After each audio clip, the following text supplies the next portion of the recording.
Oke, selamat siang ya. Hari ini adalah hari raya Idul Fitri ya. Buat Anda yang merayakan, selamat hari raya Idul Fitri ya. Mohon maaf lahir batin. Kita Juragan Lampu tidak ada libur ya. Saya tidak ada libur, jadi on terus ya. Ini saya sudah bungkus dua ya. Eh, Tidak ada videonya bukan berarti tidak direview ya, tidak di setting, tidak dikalibrasi, bukan begitu artinya. Intinya adalah barang yang keluar dari workshop saya adalah sudah kita setting, sudah kita kalibrasi, jadi barang sampai tinggal pasang ya. Ini bolam HIR 2 ya, bolam HIR 2 untuk Toyota Yaris ya, untuk Toyota Yaris, untuk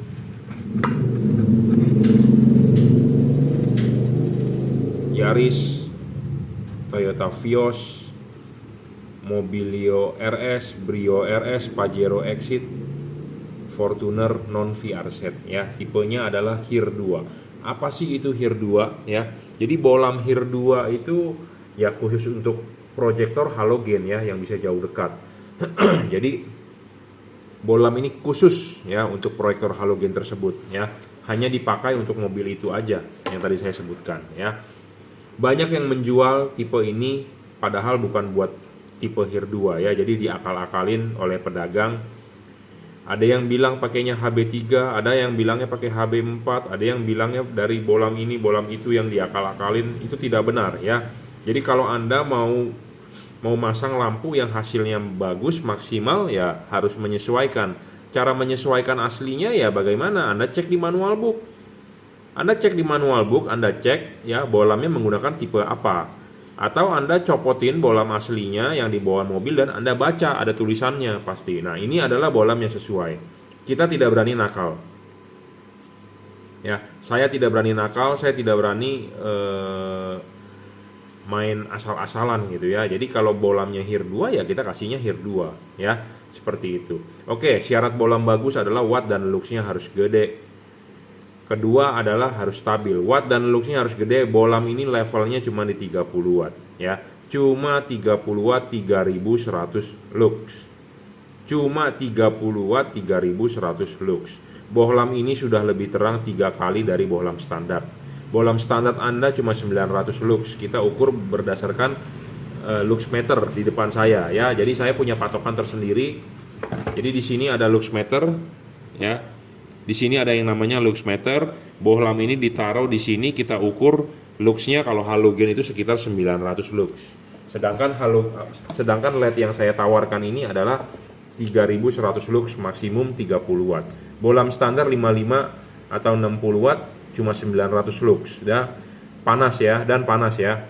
Kalau ini relatif adem. Adem itu maksudnya cahayanya adem ya, tapi kalau body LED-nya memang panas. Tapi relatif adem, jadi tidak perlu takut meleleh, tidak perlu takut rumah lampunya rusak, ya bolnya mateng, tidak perlu takut, lebih terang, lebih hemat listrik, tidak usah takut tekor ya segala macam. Jadi bohlam ini levelnya 30 watt 3100 lux. Banyak yang menjual ditulis besar-besar wattnya, tapi kenyataannya hanya 15 watt, hanya 18 watt ya. Kita berbicara jujur saja, ini 30 watt 3100 lux. Syarat kedua bohlam bagus ya, harus stabil. Sudah 30 watt, udah 3100 lux ya harus stabil, tidak boleh ngedrop ya. Ini penting karena banyak LED di pasaran yang ngedrop. Kalau ngedrop artinya ya nggak bagus dong gitu ya. Udah 30 watt dihasilkan 5 menit kemudian dia cuma 15 watt. Seperti itu ya nggak bagus gitu ya. Jadi harus stabil ya. Nah, syarat ketiga adalah harus adjustable. Kenapa sih harus adjustable? Bohlam itu harus bisa di-adjust. Adjust itu dalam arti bisa diputar, maju, mundur, ya. Kenapa? Karena ini untuk proyektor dipasang, ya, tipe sorotan samping. Nah, Anda nanti harus masang ininya garisnya vertikal di belakang. Jangan dipasang horizontal, harus vertikal, ya. Karena vertikalnya dia adalah vertikalnya ini, ya. Ini vertikal, ini vertikal. Jadi kalau ini horizontal, ini juga horizontal. Jadi harus dipasang vertikal. Kenapa? Supaya sorotannya benar kiri kanan ya. Karena ini tipe sorotan samping, bukan tipe sorotan atas bawah ya. Penting. Jadi jangan lupa LED syarat ketiga LED bagus itu harus bisa adjustable. Kenapa harus bisa di adjustable? Ya kita harus bisa sorotannya harus kita bisa setting ya, adjustable. Ya, adjustable. Kalau fix fokus intinya merugikan Anda lah ya. Kalau fix sudah pasti merugikan, apalagi ini untuk proyektor ya. Proyektor itu sangat penting. Kalau bolam itu tidak fokus, cut off-nya tidak bakal keluar. Apa sih itu cut off? Garisnya, garis patternnya tidak bakal keluar ya. Jadi devalute untuk pemasangan HIR 2 adalah dorong maju dan vertikal, jangan horizontal. Dorong maju karena ini bisa ditarik maju malah tarik mundur ya. Apa sih nanti efeknya kalau ditarik mundur? Sinarnya akan lebih dekat ke bumper mobil Anda. Kalau Anda dorong maju dia akan lebih jauh ke bumper mobil Anda ya, seperti itu. Syarat keempat adalah serviceable, ini sebagai syarat bonus ya. Hanya tipe Cree yang bisa diservis. Kelima adalah soal bayangan gelap. Bayangan gelapnya harus kecil. Kenapa bayangan gelap harus kecil? Karena kalau halogen itu sinarnya 360 derajat ke seluruh arah. Sedangkan ini tipe sorotan samping. Tentu ada bagian yang ke sini tidak ada sinarnya, ke sini tidak ada sinarnya ya. Tapi Anda harus memilih bayangan gelapnya kecil dan tidak terlalu gelap. Nah, bolam ini masuk syarat kelima itu adalah terpenuhi. Jadi ini bayangan gelapnya kecil dan tidak terlalu gelap ya, Anda lihat. Ya, bayangan gelapnya remang-remang, samar-samar tuh. Ya, jadi terpenuhi soal bayangannya, tidak terlalu gelap dan tidak terlalu besar ya. Terpenuhi, Bro. Ya, makin tidak gelap makin bagus intinya. Makin tidak gelap makin bagus intinya, makin kecil bayangan gelap makin bagus ya. Jadi bohlam ini hampir bisa 360 derajat sama seperti halogen. Penting sekali untuk proyektor. Kenapa? Karena akan dipasangnya vertikal seperti ini, bagian atas di sini mangkoknya tidak ketemu bayangan gelap. Kalau Anda ketemu bayangan gelap, Anda rugi. Tengahnya tidak bisa padat sinarnya ya. Pokoknya intinya bayangan gelap harus kecil dan tidak terlalu besar. Itu penting sekali ya. Syarat keenam adalah bolam tidak storing. Bolam ini tidak storing, saya jamin. Jadi Anda nggak perlu khawatir. Jadi tidak storing terhadap radio, tidak storing terhadap elektronik mobil Anda ya. Penting karena ada yang mengeluh pas pada saat lampu nyala mobilnya bergetarnya besar ya, radio mobilnya menjadi kecil. Ini saya jamin tidak ya. Syarat ketujuh adalah soal pendinginan. Pendinginan ini sudah menggunakan double cooper ya. Di tengah batang di tengah ini ada batang tembaga ya. Jadi pendinginannya sudah yang terkini ya. Kalau LED yang di sininya ada bolongan yang sistem jepit itu adalah teknologi jadul, tapi ini adalah LED teknologi terkini ya. Pendinginannya sudah teknologi terkini. Dan untuk HIR 2 ya, ini tidak ada driver, jadi Anda simple sekali masangnya, tinggal colok soket selesai dan tutup, mudah-mudahan bisa dipasang. Mestinya bisa ya. Mestinya bisa. Karena dia tidak ada driver, tidak ada kabel-kabel yang harus diumpetin, pokoknya tinggal masukin ke dalam headlampnya dan bisa ditutup ya. Mestinya bisa ditutup. Ya. Kalau ada driver Anda ribet, drivernya Anda harus umpetin, Anda harus cowok-cowok headlamp ya. Cowok-cowok rumah headlamp bagian belakangnya. Kalau ini tidak perlu, pemasangan tinggal PNP.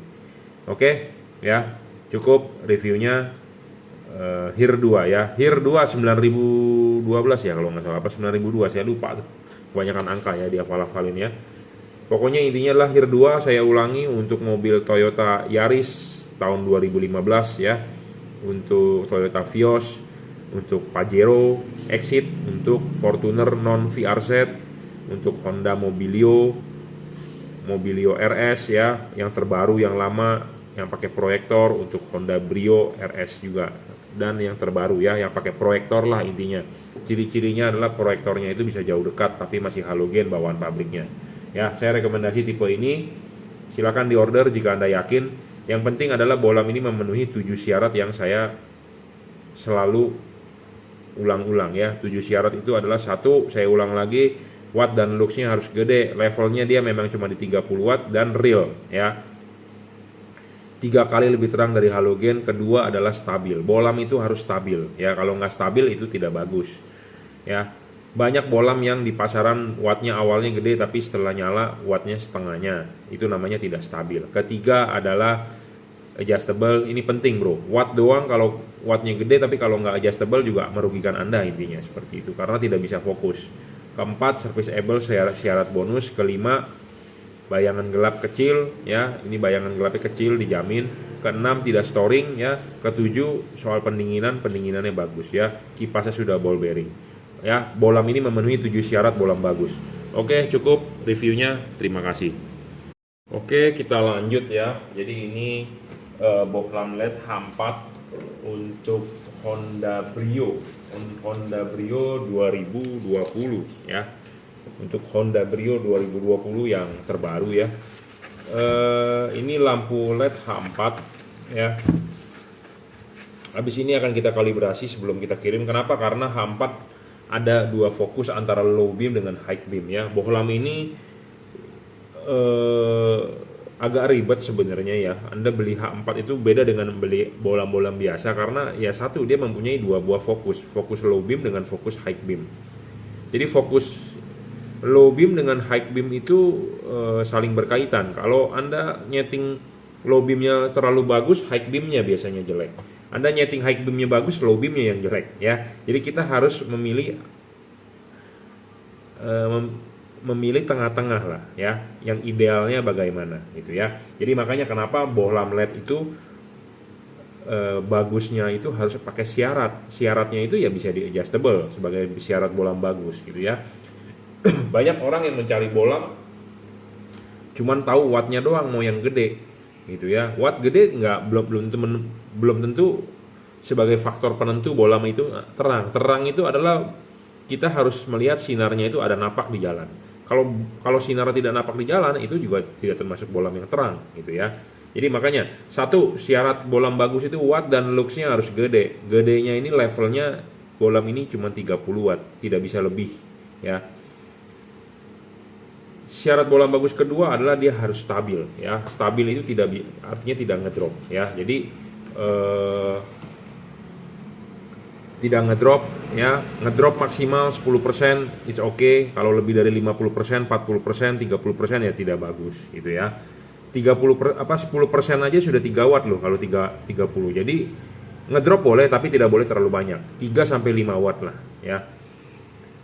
Kedua, tadi harus stabil ya, jadi 30 watt 3100 lux. Kedua adalah harus stabil. Syarat ketiga bohlam bagus adalah harus bisa di adjustable ya. Penting bro bisa adjustable. Kenapa?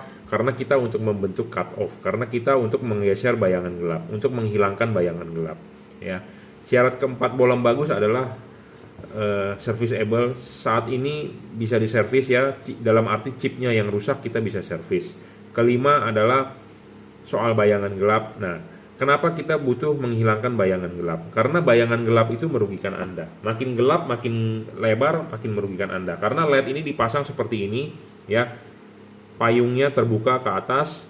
Nah, bagian yang atas ini akan sinarnya tidak ada. Jadi namanya bayangan gelap ya.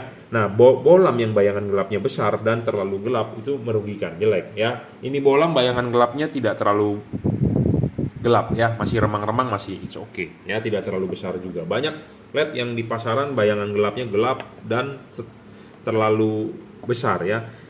Sebenarnya ini ada keuntungan, kenapa? Karena chipnya ada lensa ya. Kalau chipnya mendem juga bayangan gelapnya pasti gelap ya, karena chipnya ada lensa jadi menguntungkan. Jadi Anda lihat dari sini masih nongol chipnya ya, ada lensa ya. Jadi ini keuntungan untuk yang menggunakan bohlam chip Cree ya. Padahal dia bayangan gelapnya seharusnya besar kalau chipnya pipih. Tapi karena chipnya ada lensa, jadi lensa itu membantu pembiasan. Saya pernah memotong lensanya ya. Banyak forum di luar negeri yang motong lensanya jadi supaya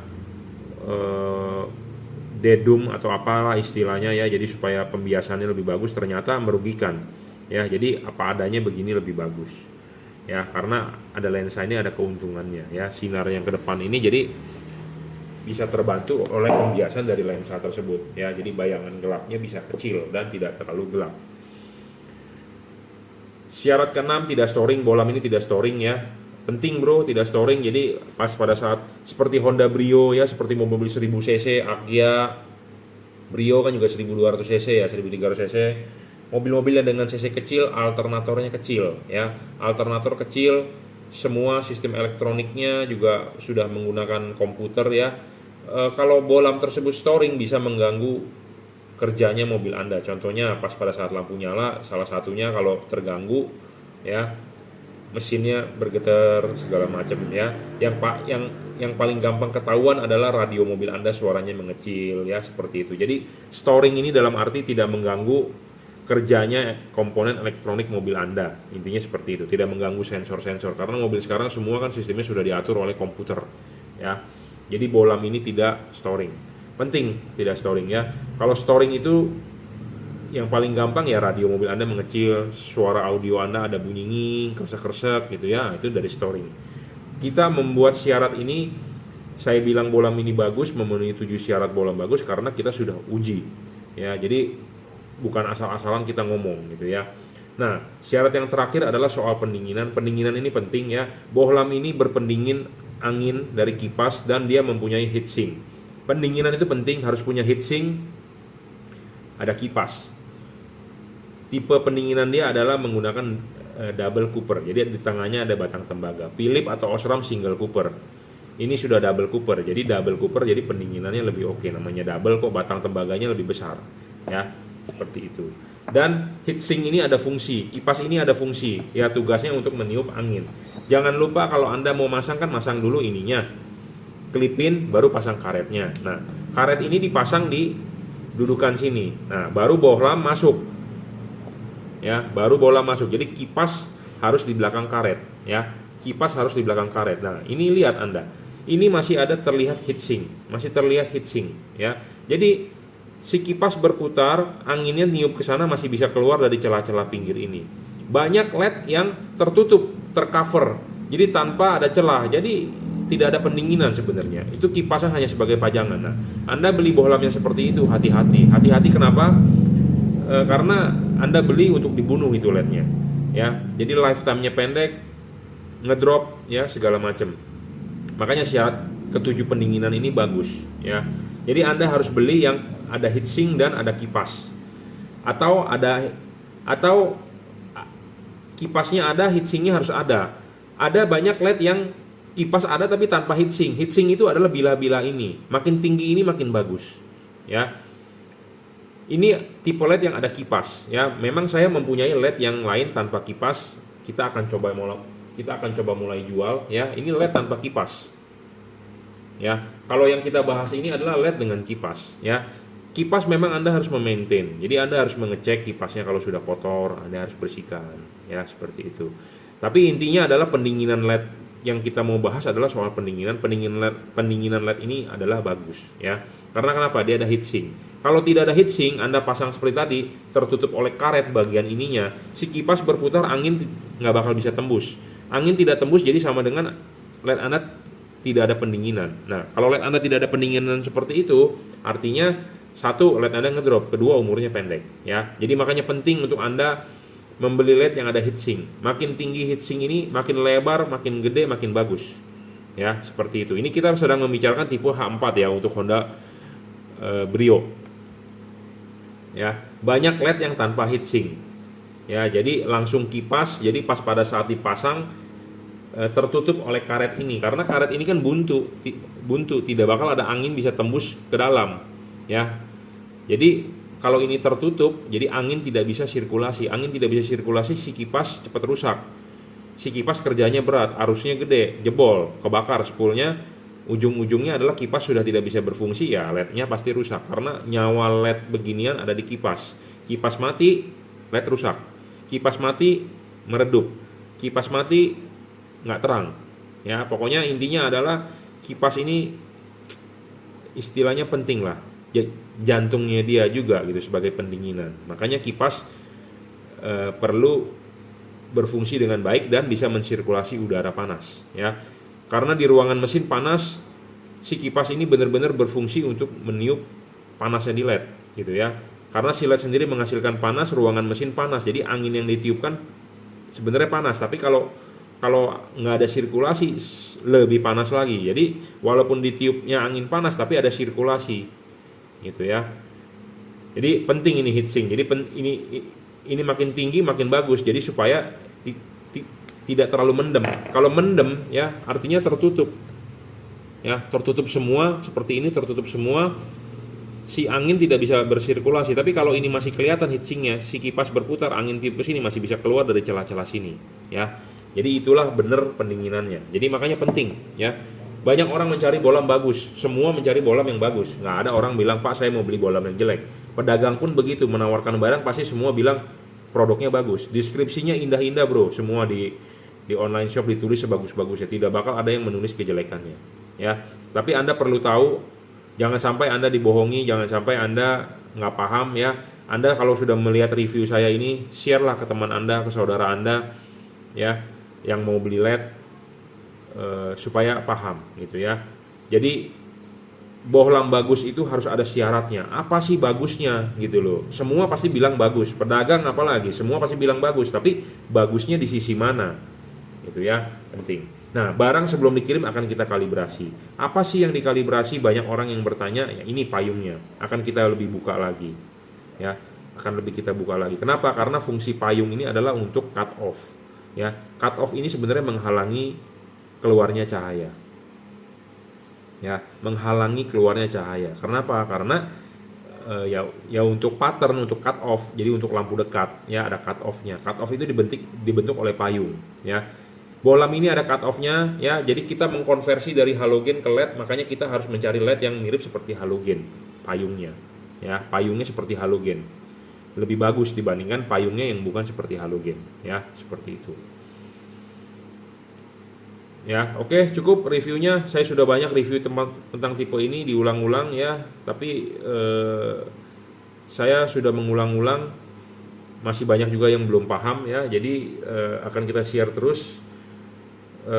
Hari ini adalah hari raya Idul Fitri ya, kita tidak ada libur karena memang tidak libur, ada larangan mudik ya, jadi kita juga tidak liburan. Tetap akan kita kirim ya, JNT, JNE, Gojek. Masuk terus, kita istilahnya standby ya. Oke, terima kasih.